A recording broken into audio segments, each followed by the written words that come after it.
Hey guys, this is the first episode of Stacy's Stuff.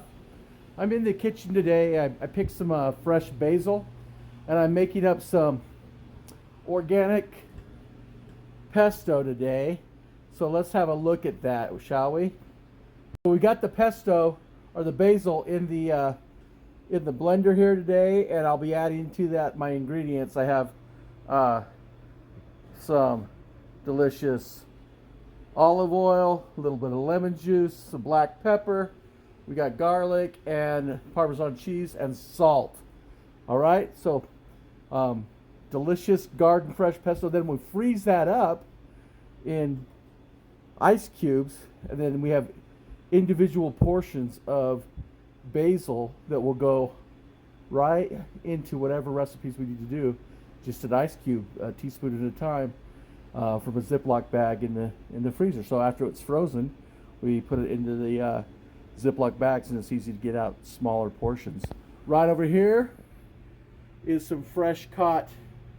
Well, it's frozen, but we caught it ourselves. Wild caught silver salmon from Alaska, and today I will be cooking up a recipe of basil salmon. Crusted salmon with it's cooked on the smoker. All right. Now, a lot of people use pine nuts in their pesto, but really you can use any nut that you want. Today, I'm going to be using these pecans that we picked from the tree, and I shelled them myself. And we like to use pecans because they're a local nut, and I believe that there's kind of a spicy flavor to them that really goes well with the basil. It's like a nutmeggy or a spicy flavor that's just really delicious to use in pesto. So I use locally grown organic pecans. I got them out of the freezer. These are frozen here so they don't go rancid. And then you heat all of your ingredients up to room temperature, and they mix a lot better. Because what the idea is with pesto is you're trying to get it to become an emulsified. Use the oil to emulsify with the waters in the basil leaves to make the pesto. So here we go, making pesto. I'm going to put the lid on it. We love the Ninja here, so the lid's on there, and down we go to pulse. And then we hit high, and away we go. Now, whoops. I'm gonna slowly add in my olive oil through the spout. And you can see it start to mix.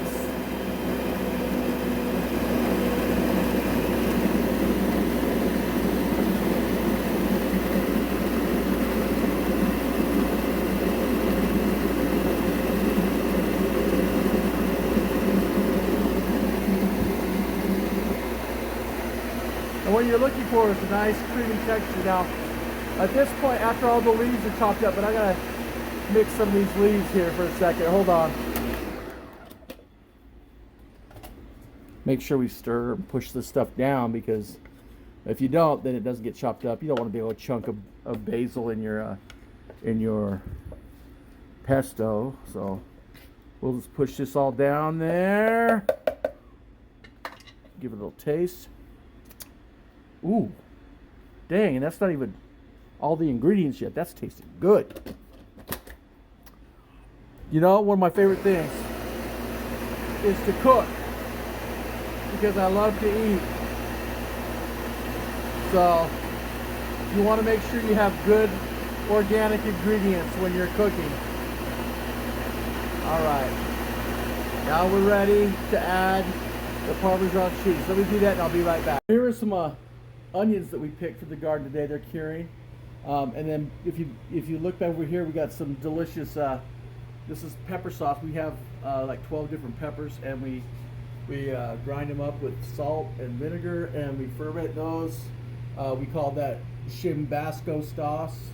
And then over here we have the onions, and then step this way. We're gonna put I gotta add some ingredients over here in my pesto. Oh yeah, let's look.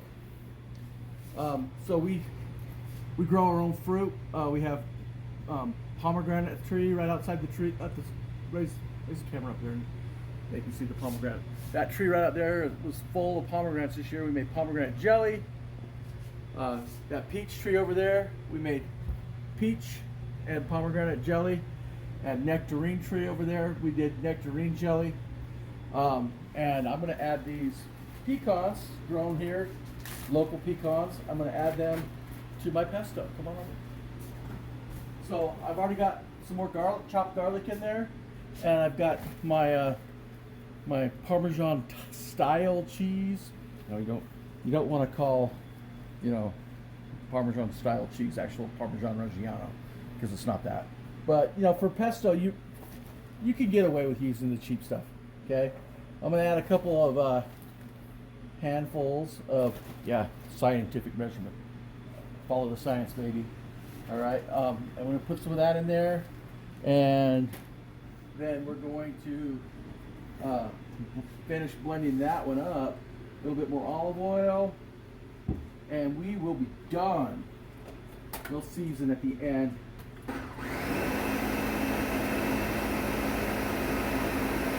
What you're looking for is a nice, creamy texture in the pesto. You want the specks of nut to disappear, and you want the all of the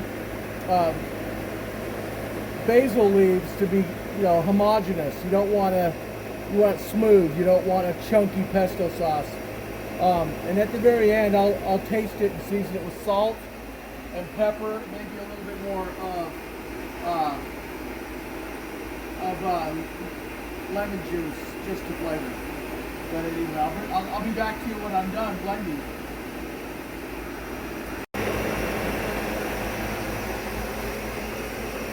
Hi guys, we're back. I got my spoon. I know I stuck my finger in the sauce last time. Bad hygiene. Don't do that. So let's stop this and let's give it a taste. Check it for texture. And come in here and look at this. So do you see that? You see how that's the perfect consistency right there. Let me give it a taste. Yeah, it needs a little bit of salt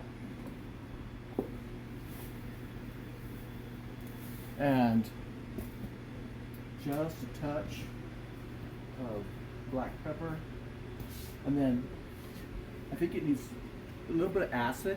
Now the acid does a couple things. It helps keep the brightness of the color, and it also that acid will help with the mouth taste on it, make it a little sharper.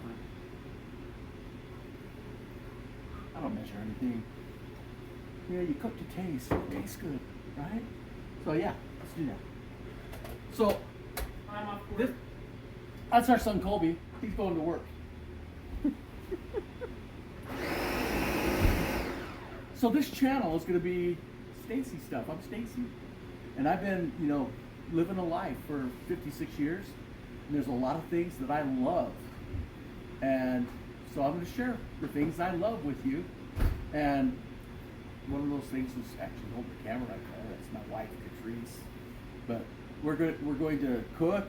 I'm an artist and an illustrator and an art educator. Please post that unedited. Okay, bye. We are going to just be doing Stacy stuff on this channel. So please hit subscribe, follow us, and there'll be some fun stuff. We'll be just doing some oil painting, some sketching. We'll be playing with dogs because we have two great big Labrador retrievers. We will let you follow on our journey. That's Maggie. She's awesome. We love her. Anyway, so I'm gonna finish this up, and then when we come back, I'll be putting it in some bottles to can it, and then also in some ice cube trays to freeze it. Catrice, give that a taste. Tell me what you think. It's good. What's it need? It needs some salmon to go with it. Got that taken care of, hon. Anyway, this is some of the stuff in our kitchen. These are beautiful black walnut cabinets that we just had done. Here's some of our ceramics. Right, here's my cast iron collection, because why are you guys using aluminum pots when you can have cast iron, right? It's a beautiful thing, beautiful thing. This is some Stacy stuff right here. Say hi. Love you, hun. So we got almonds from the trees outside, pomegranates, there's some grapefruits over there, some last of my cherry tomatoes, some of my free-range eggs, some apples. Right, so hey, welcome back to Stacy Stuff. We are finishing up our pesto today. Right here I have some silicone ice cube trays. I would use the silicone trays. They are a lot better for this. It makes it easier to get your ice cubes out, your pesto cubes out, and then you're just gonna portion them up and fill them up with pesto, and then the pesto just goes right in there, and then you pop them into the freezer, and then in just a few hours they'll be set up and frozen, and just spoon those full. You can go ahead and fill them up full. You don't have to have, worry about headspace or anything. They're not going to grow that much, and it doesn't matter. We're going to pop these out of the ice cube trays, and we're going to put them right into. Why am I using this little spoon? I could probably be using this big spoon. Oh wait, that's even littler. Why don't we just pour it? Why don't we just pour it in here? Just evening this out so it's delicious. Hey, if there's interest in the comments, go ahead and hit us up for some fresh pesto. We can I guess ship it. You could have some Stacy Stuff pesto in your kitchen. We sell our jellies also, and of course I also sell oil paintings. We're mercenary here because we believe in the free market economy, and we thank YouTube for helping us be able to market who we are. Did you guys see that Mr. Beast gave away a whole island thanks to YouTube? What? So hopefully you can help us grow our channel, and we'll look forward to seeing you again on YouTube. See ya. Go. So I just filled up those ice cube trays, and now I'm putting the rest in this jar. The cool thing about pesto is you can just pour olive oil on top of the headspace, and it will seal it like a what do they call it? Incompote. So the oil will seal the top, and it'll keep it from oxidizing, because you don't want the air to get in there and make it turn dark and oxidize. So basically, you just anytime you have a jar of fresh pesto, if after you use your pesto, you just pour some olive oil on top. Let me show you how to do that, because there's a trick to that too. If you just pour the olive oil in, it's going to stir up your pesto. But if you take a spoon and then just pour your oil onto your spoon, you see how it makes that nice layer of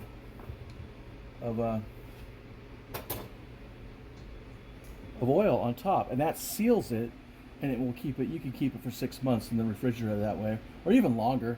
We've had pesto in the fridge for a long time. And then, when you're cooking with pesto, everything you cook with pesto wants to have olive oil in it, right? So you're just gonna, take a scoop out. If you feel like it needs more, then you put a little bit more in. So yeah, Stacy Stuff. Good tip. And does the olive oil get hard in the fridge? Yeah. Oh yeah. You'll see that. Don't worry about it. When this is in the fridge, the olive oil is gonna set up, and it'll like solidify on top. Don't worry, no harms. It'll melt when it heats back up, be ready to use in your cooking. So, bon appetit, people.